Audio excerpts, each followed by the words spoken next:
What's up, guys? Junior here. Day 25, NoFap hard mode. 3 days ago and 2 days ago, I was meditating on the book of Daniel. This is the first time I was going through the book, and the most famous chapter of the book is chapter 6, when they throw him in the den of lions and the lions don't eat him. But the chapter that touched me the most was Daniel chapter 3. So I'm going to paraphrase the first part, and then I'm going to read the second part, and then so I'll go from there. So it starts off where the king Nebuchadnezzar, he builds this golden image, this huge golden image, and he commands everyone in the city to worship the golden image. So he says, when we play the music, you gotta fall down and worship the golden image. So everyone in the city was worshiping the golden image except for these three people, and their names are Shadrach, Meshach, and Abednego. So this guy snitched on them and said, "There are certain Jews whom thou hast set over the affairs of the province of Babylon, Shadrach, Meshach, and Abednego. These men, O king, have not regarded thee. They serve not thy gods, nor worship the golden image which thou hast set up." So the king sent for them, this is their response.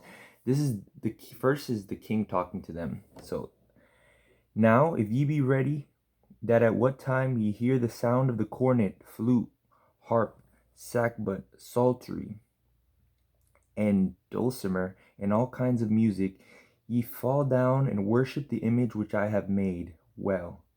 But if ye worship not, ye shall be cast the same hour into the midst of a burning fiery furnace. And who is that God that shall deliver you out of my hands?" Shadrach, Meshach, and Abednego answered and said to the king, "O Nebuchadnezzar, we are not careful to answer thee in this matter. If it be so, our God, whom we serve, is able to deliver us from the burning fiery furnace, and he will deliver us out of thine hand, O king. But if not, be it known unto thee, O king, that we will not serve thy gods, nor worship the golden image which thou hast set up." Then was Nebuchadnezzar full of fury, and the form of his visage was changed against Shadrach, Meshach, and Abednego.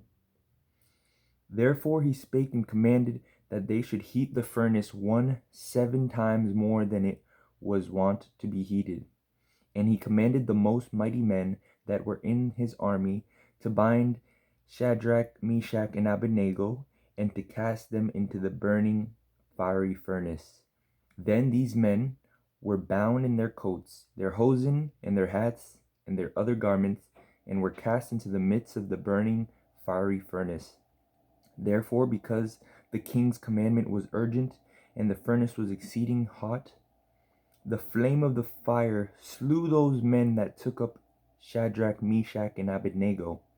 And these three men, Shadrach, Meshach, and Abednego, fell down bound into the midst of the burning fiery furnace. Then Nebuchadnezzar the king was astonished, and rose up in haste, and spake, and said unto his counselors, "Did not we cast 3 men bound into the midst of the fire?" They answered and said unto the king, "True, O king." He answered and said, "Lo, I see 4 men loose, walking in the midst of the fire, and they have no hurt. And the form of the 4th is like the Son of God." Then Nebuchadnezzar came near to the mouth of the burning fiery furnace, and spake and said, "Shadrach, Meshach, and Abednego, ye servants of the Most High God, come forth, and come hither." Then Shadrach, Meshach, and Abednego came forth out of the midst of the fire. And the princes, governors, and captains, and the king's counselors, being gathered together, saw these men, upon whose body the fire had no power, nor was an hair of their head singed, neither were their coats changed, nor the smell of fire had passed on them. Then Nebuchadnezzar spake and said, "Blessed be the God of Shadrach, Meshach, and Abednego, who hath sent his angel, and delivered his servants that trusted in him, and have changed the king's word, and yielded their bodies, that they might not serve nor worship any god except their own. Therefore I make a decree that every people, nation, and language which speak anything amiss against the God of Shadrach, Meshach, and Abednego shall be cut in pieces, and their houses shall be made a dunghill, because there is no other God that can deliver after this sort. Then the king promoted Shadrach, Meshach, and Abednego in the province of Babylon. Wow, I love this. This is such a good book. This is such a good chapter. I love it because everybody, literally everybody, was afraid of the king. Everybody was worshiping the golden image. But these three men had so much faith. They believed, not only did they believe in their God, they had confidence in their God. I love when the king is telling them, okay, you got to worship the golden image or we're going to throw you into the fire. And their response is, "O Nebuchadnezzar, we are not careful to answer thee in this matter." Wow, that's pretty, you know what I'm saying? I love this chapter because we're in such a wicked place right now. The world is, there's more evilness than goodness, I think. I mean, I might be wrong, but it just seems like we're just surrounded by wickedness. But that takes me to this verse in Romans 8:31. What shall we then say to these things? If God be for us, who can be against us? Wow. I mean, you know what I'm saying? The fire was so hot that the people who threw them into the fire, they got burned up. They died. But these men were in the fire, chilling, just talking to Jesus, just chilling. And so I just love that so much because we don't have to be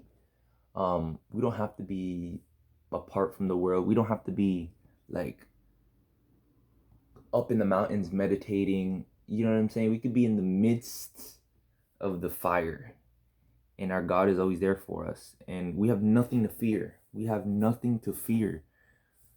As long as we are trying our hardest to follow the commandments and follow God and repent daily, there is nothing to fear in this world. That's just it. So I love this chapter. I think we could learn a lot about this chapter, especially nowadays in the last days. Yeah, you know what I'm saying? So that was the video. I wanted to mainly just read this part to you guys because it touched my heart because I just love the courage that those three men have. They weren't afraid of the king, even if the king had all the power in that world or whatever, because they know that their God can deliver them out of anything.